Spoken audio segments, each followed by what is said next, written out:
Seeing early versions of games is interesting. Rarely do you get a sneak peek at early stages of games, aside from maybe the collectible concept art, or if you're lucky, a developer's commentary.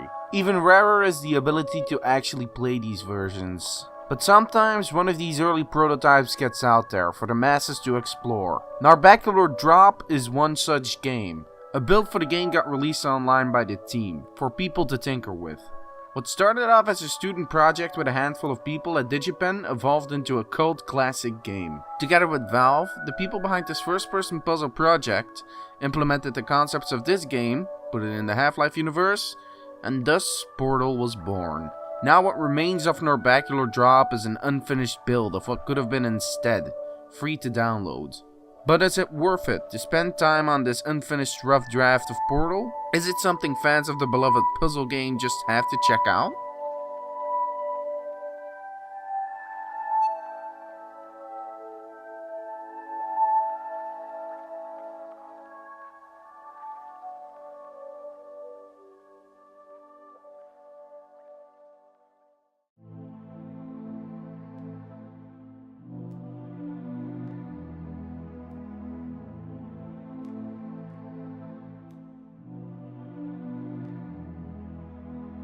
Narbacular Drop's story is as far from what Portal ended up as possible.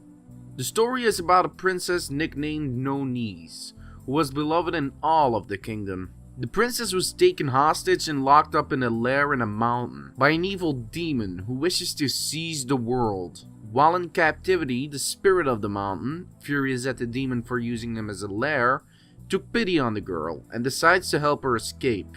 Either writing was of no concern to the team, or it wasn't their strongest forte. Why the demon needs a princess for world domination is just hand-waved off in the intro, but that's okay. The main point of the game was to show off the gameplay and technical aspects. That being said, there are two problems with the story that could have been done better, even if the plot was an afterthought. First off, the plot is explained in the beginning as soon as the player presses start, but the layout of the text is so messy it's hard to read. The illustrations break up the text. Instead of continuing on one side of the illustration with smaller lines until the bottom and continuing at the other side, the text just goes until it hits the drawing and just continues at the other side, making it a messy read. The problem becomes even worse when you realize the pages of the plot only stay on the screen for a few seconds. And that's not nearly enough to actually read everything, leaving players who want to actually read the plot with several options, except actually trying to read it in-game. Lastly, and keeping in mind that this is an unfinished game, the ending is still very disappointing. It just ends. There is a build-up, but it amounts to literally nothing. Its last room is still something players who will play it must experience because of how jarring it is. As said, this is an unfinished student project, meant to show off gameplay and what the team managed to accomplish technically. So the story making no sense or not being interesting is okay, because that's not what it's about.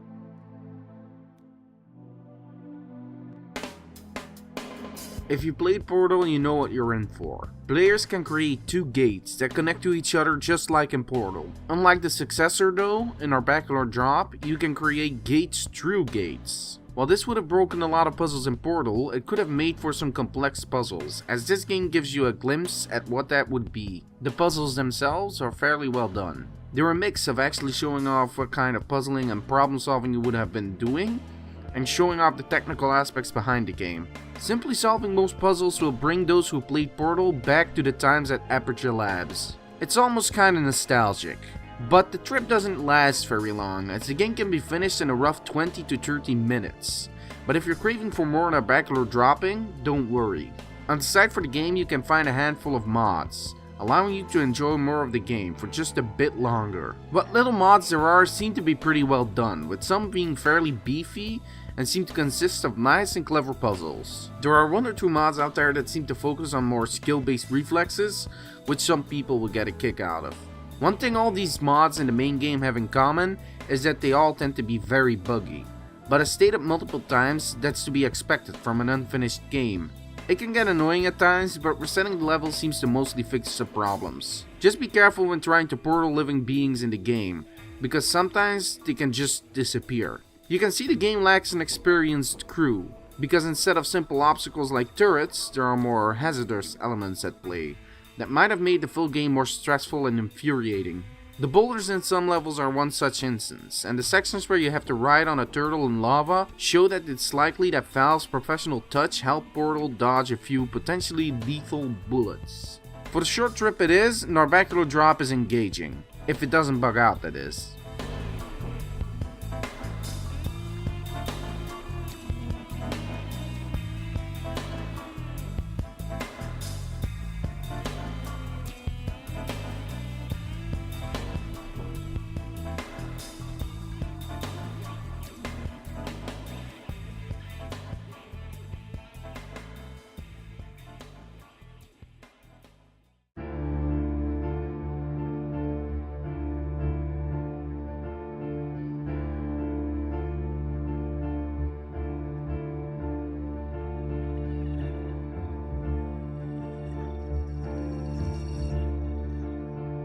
Visually the game looks okay. It's not a looker, even for its time. But as is the case for most of this game, that can be overlooked due to the nature of its development. That being said, one thing that can be criticized is the character designs, which aren't great. The few characters in the game are very plainly designed. There are 2 musical tracks in the game. The title screen track is very quiet and minimalistic, and even a bit melancholic, and combined with the camera going through an endless hall on the main screen, it creates this bizarre atmosphere, almost like you're playing a game that's been abandoned in both its virtual world and the physical one. The track that plays during gameplay is a bit darker, but fits the game pretty well. It conveys a sense of dread, but still keeps it low-key so as to work with the slow puzzle nature of the game. There is a gallery room, showing off the textures and animations as well as the demon boss that was meant to be at the end of the game. Of course, it's meant to show off the work the animators put into the game for their project, but it's always a cool little feature to be able to look back at some of the behind the scenes stuff. Certainly when the game is already a behind the scenes look at another game. Visually, the game doesn't impress, and most of the models in the game aren't that interesting. But the music does an excellent job of conveying the feeling, mood, and tempo of the game. It's in its visual department perhaps that it's clear that the shift toward Portal's aesthetic was the biggest upgrade, and that this change was the place where the project got the most improvements.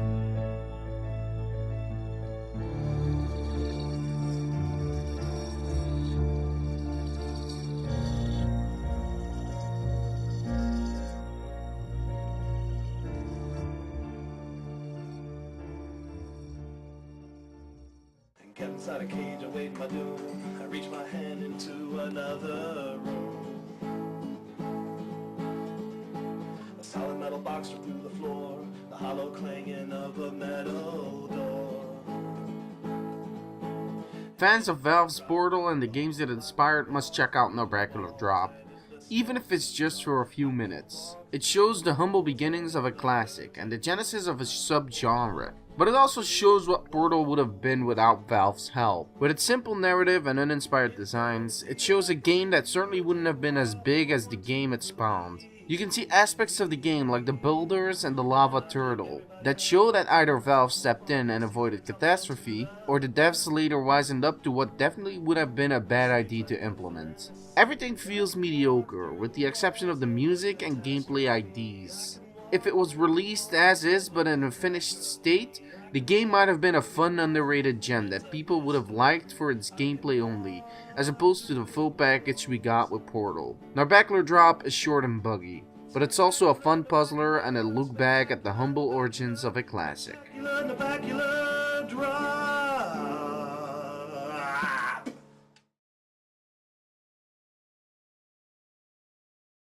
And that's the 10th review done, just in time before the next year.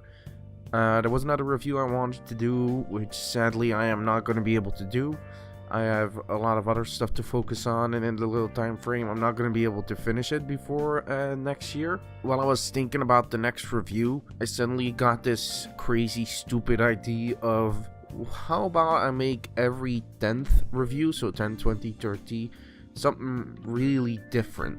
Not talk about just a random game, not talk about something new, something old, not talk about something I like or never played. Let's talk about something weird. Games that never came out, flash games, stuff like that. And yeah, that's what happened. I started thinking, which games can I do? Which games that either haven't been released or are prototype games or flash games or downloadable games, stuff like that. What can I cover? And Narbacular Drop has been on my desktop for years, and I've been meaning to play it. And I finally did, and this is the result. Overall, I think the review turned out better than I thought. I expected it to be a lot worse. That being said, I don't think it's the best work I've done yet. I think it could have been done better, but for what it is, I think it's an interesting idea that I can expand on and practice on. So yeah, with that, Happy New Year, Happy 2019, and next review that's going to be coming up is a review that's been in the pipeline for a long time. I'll see you guys in the next review.